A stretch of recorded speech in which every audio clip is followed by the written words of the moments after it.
Ever feel like your brilliant ideas get lost in a sea of no's? This week on the Honeypot Podcast, Alexander and Fredrik uncover the secrets to transforming those ideas into tangible results. They'll explore the hidden structures within organizations, the power of data-driven decisions, and why sometimes even the best ideas need a little rerouting. Join the conversation and discover how to escape the innovation graveyard and finally bring your ideas to life. Hello, you're listening to the Honeypot Podcast. Another week. My name is Alexander Wennerberg, and I'm here with the brilliant Fredrik Eghammar. Always brilliant. Always brilliant. At least when we record this podcast. That's your title. So it's very nice of you to call me brilliant at least one time a week. Oh. I can live on that for a week. Wonderful. So what are we going to talk about today? We're going to be talking about creating results and doing something or making something from the ideas that you actually capture and collect within your organization. Yes. And we've been talking about innovation theater, collecting, not just collecting, and that you need to collect ideas from others and so on. But let's not forget why we're collecting ideas and insights and test stuff. Using different perspectives, we use it to create results. And as we mentioned before as well, and that it could be repeated many times, it's very rare that in these kind of initiatives see the face of light, especially when we talk about innovation. I mean, when it comes to continuous improvements, it's easier because it's more incremental changes in an organization, some of them at least. And it's easier to take action on them and say, do this instead of doing that. But when it comes to innovation, when you are uncovering the unknown to create something new, it could be very tough sometimes to validate the idea or validate the initiative to see if it's really useful for you, so to say. And in many organizations, you already have processes and methods and some kind of infrastructure to make decisions. And I think that making decisions on innovation should be no exception.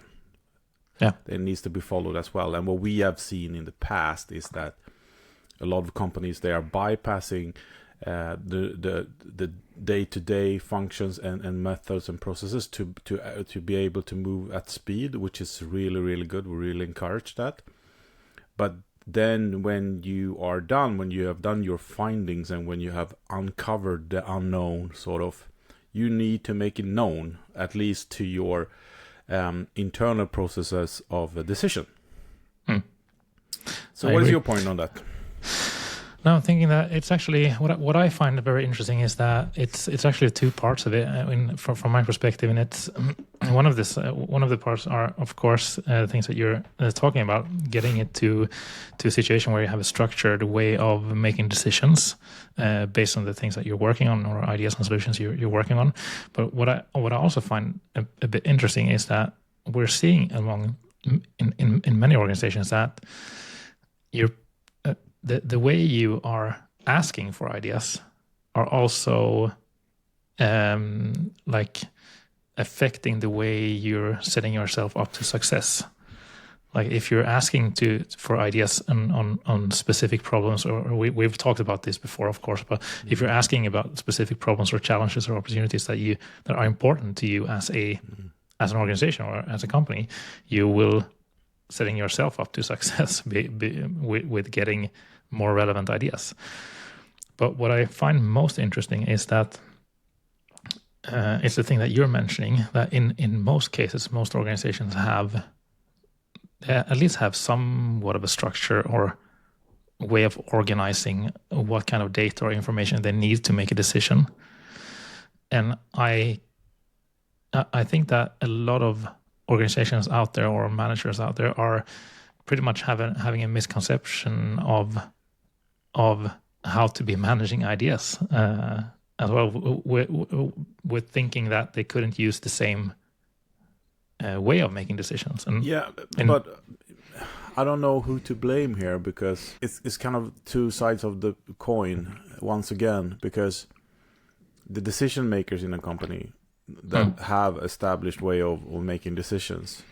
I mean, if I put myself in their shoes, they are lacking a lot of data to make decision upon. So that's why they say no instead of yes. I mean that's so. And then going back to maybe the innovation leaders who lack information about the end results of their deliverables to be able to give the decision maker what they need. So it's like catch-22 in a way.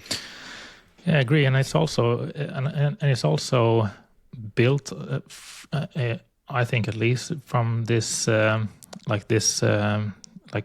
shiny view of innovation being something completely else, like from the business, where they're having a lot of don't want to be like stereotype it too much, but a little bit, as you're saying, that they don't have information enough to make a decision. A lot of initiatives out there are initiatives about like doing workshops, capturing ideas, doing some creative work, and then what they pretty much ask people to make decisions on are almost like post-it notes. It's like we can't make decision on a post-it note.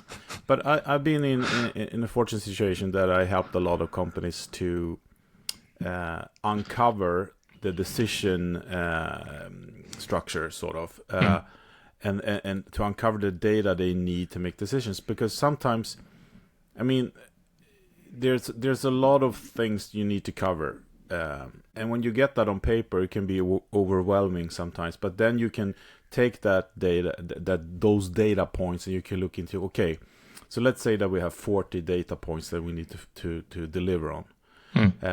Let's say that 30 of them are crucial, and 10 of them are nice to have. That means that we can down prioritize those 10 to make sure that we cover the 30 that is necessary, sort of. And to find a red thread in stuff, and sometimes, because you don't want to spend too much time on these initiatives, because once again you need quantity to find quality. So if those 10 extra nice to have steps take a lot of time, you kind of want to bypass them. That said, you need them eventually if the other 30 is serving you well, sort of. But I've been in many situations where we have uncovered the data points, and let's say they are 40, and they can contain everything from a business model. It could be, you need to do proof of tech, you need to do proof of concept, a lot of things. If it's a product that goes out to the market, there's a lot of things you need to look into. The infrastructure, the sustainability. It's a long list of things. And I remember a couple of companies that I've been doing this for, and when we're done this, it's a lot of work, and when you're done with it, it's so rewarding, because you can follow these steps and make sure that you always deliver.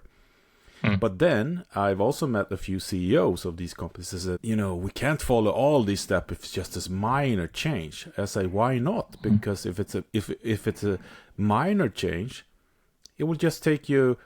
It would be faster to go through the list.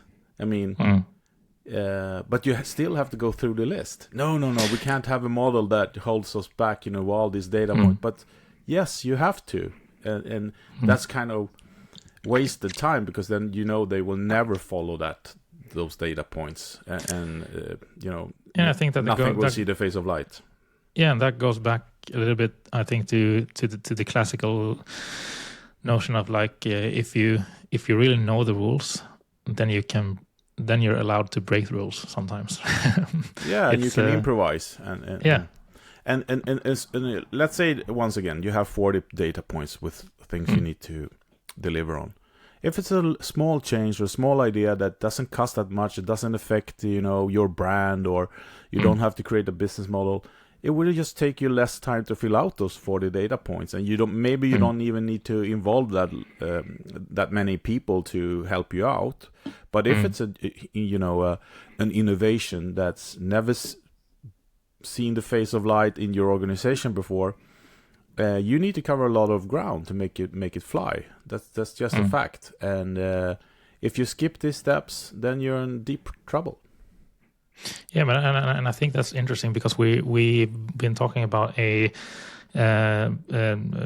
of it as a flywheel where you have like idea as the first step, build as the second step, launch as the third step, and learn as the fourth step, which is pretty much like the traditional, let's say, implementation process. You have an idea, you build it, then you launch it, and then you learn. And that could be that's usually a very costly way of doing things if you're going to be testing out a lot of stuff that are unknown. But I think that's pretty interesting because I think that a lot of change leaders and innovation leaders out there are sitting out there and thinking, how could we become more effective in the, let's say, testing phase or validation phase of this, where we can like test things fast and get the answers we need in order to make the right decisions. How would you say, like, what are some things that you've seen are working when it comes to becoming faster and faster and better in that phase? Yeah, we kind of echoing ourselves. That's what, can you say that? We're kind of echoing ourselves sometimes, yeah. Because what I find really, really useful and really effective is to agree on criterias. You know, you have X amount of criterias that you are checking with all the different stakeholders in the company. Maybe you have different departments. You need a representative from each of these partners, from IT, from market, and so on, and from the logistics and production and everything.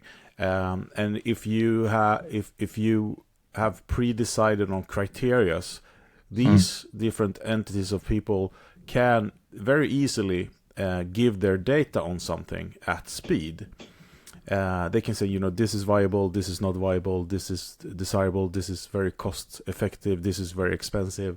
It takes like no time at all sometimes, if you have done your homework and giving them a nice description of what you're trying to do. And that's back to the format again, that, you know, you need to serve them what they need to make decisions and give you the data. So pretty much like agreeing on what kind of data or what kind of information to use the, let's say, like the internal experts for, that you already have in your organization. Yeah. And sometimes it could be partners as well. Let's say you make a product that are being delivered by a partner or stored by a partner, or maybe developed or produced by a partner. You need to have their, you need to have their point of view, because otherwise when you come to them with this brilliant idea you've been working on for a year, and you spend thousands of dollars or millions of dollars, they say, we can't make this happen, or this will cost too much, or there's no material to be found right now, and stuff like that, And I think, looking at the recent situation with Northvolt, for example. I saw an interview with Peter Carlson on the Swedish television the other day, and he talked about building the production line took longer than they were expected, and not because they couldn't deliver on what they promised on, but the client wanted something else. So they built the whole business plan, they built the whole facilities and everything on building small batteries like Teslas. But the clients wanted a big, more powerful battery, so they needed to rethink everything and rebuild everything. Shit happens sometimes, but that's define the challenge before you start. Make sure you're building the right bit. Yeah, it's so interesting that the fact of like building the right before you build it right is applicable on like all scales. Yeah, but on the other hand, you talk about the four steps in that circle, ideate. Sorry, what is ideate? Build, launch, and learn. Thank you. I mean, it's not wrong. But it just takes a lot of money and time, because when I worked at Google, we did that every day, We built stuff and launched it, and we called it beta. And then, the next day, if you had 55 million users, like one thing I built, okay, it's working. Let's continue doing it, But how many companies can work that way? How many companies get the chance to release something they're not done yet to get, real data? That's it's not many companies that can do that. You can't release a car with 3 wheels and just to try it. It would be very costly for you.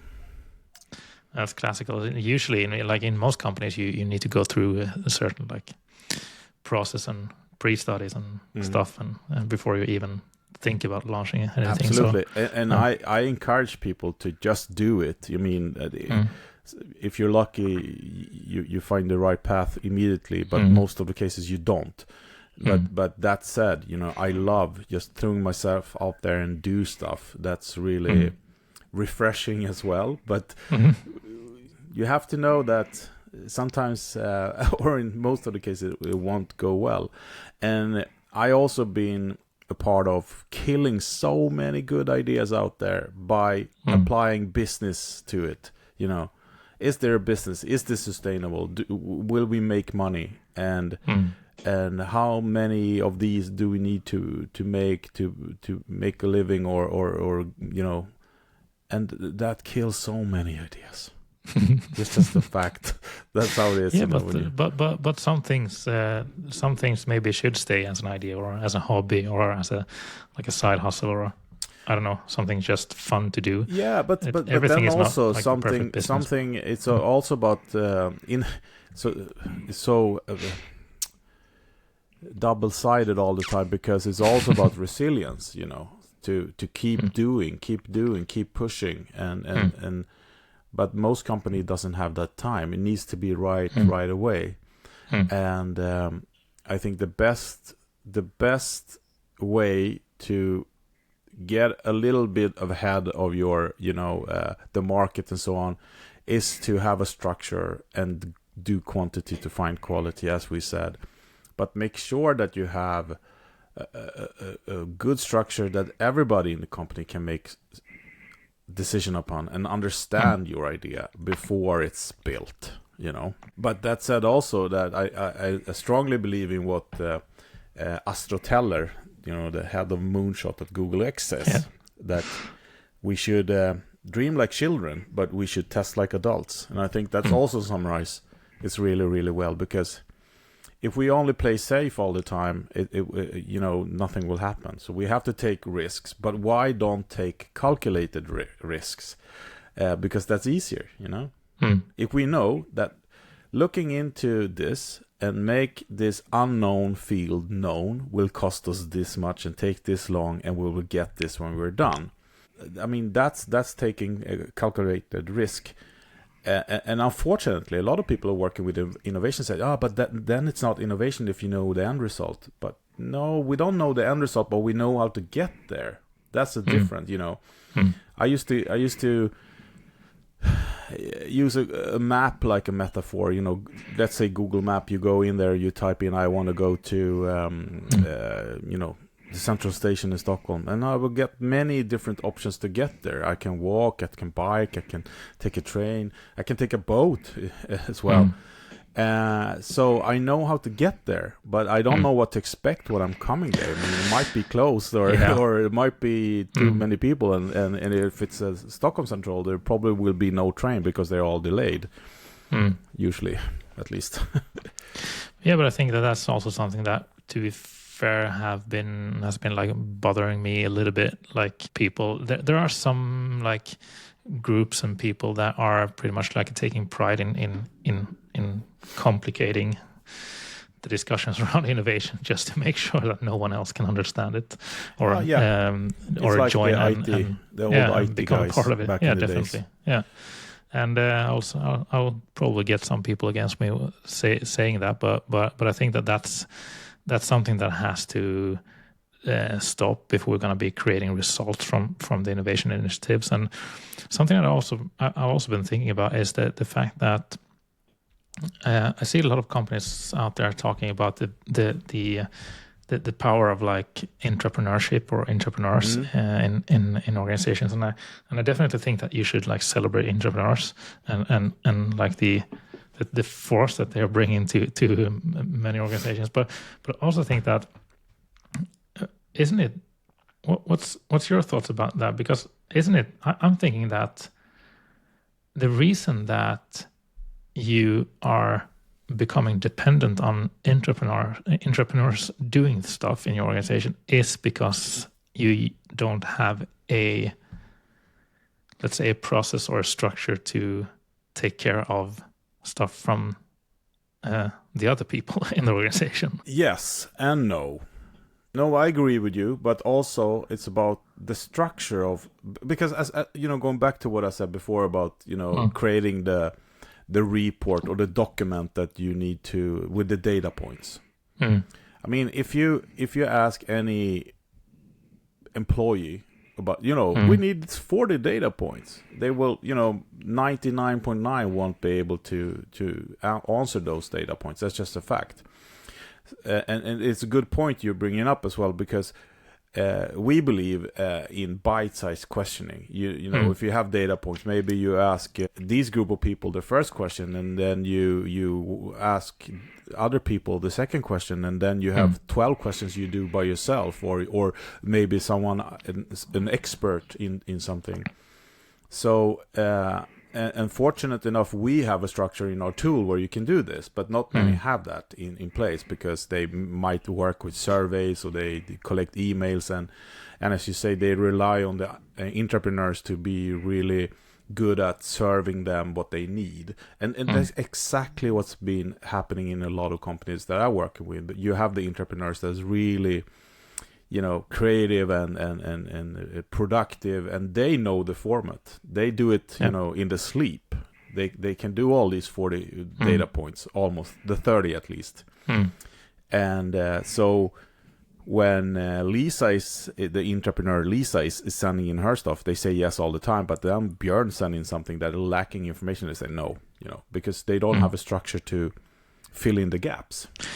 And that was a great explanation, because that was pretty much exactly my point. Was that the entrepreneurs, or if you would go with let's say a stereotype entrepreneur, the person who are like knows their way around the organizational politics and knows all of the different management levels, and know how to fill out the business case and so on. Yeah. If you as an organization are putting yourself in a situation where you become dependent on them to running through all of these 25 walls of management to make things happen, it's exactly as you're mentioning. The people coming up with the best ideas, it's not necessarily those ones who are the best ones in let's say defining the business case around the idea, or the technical parts of that idea.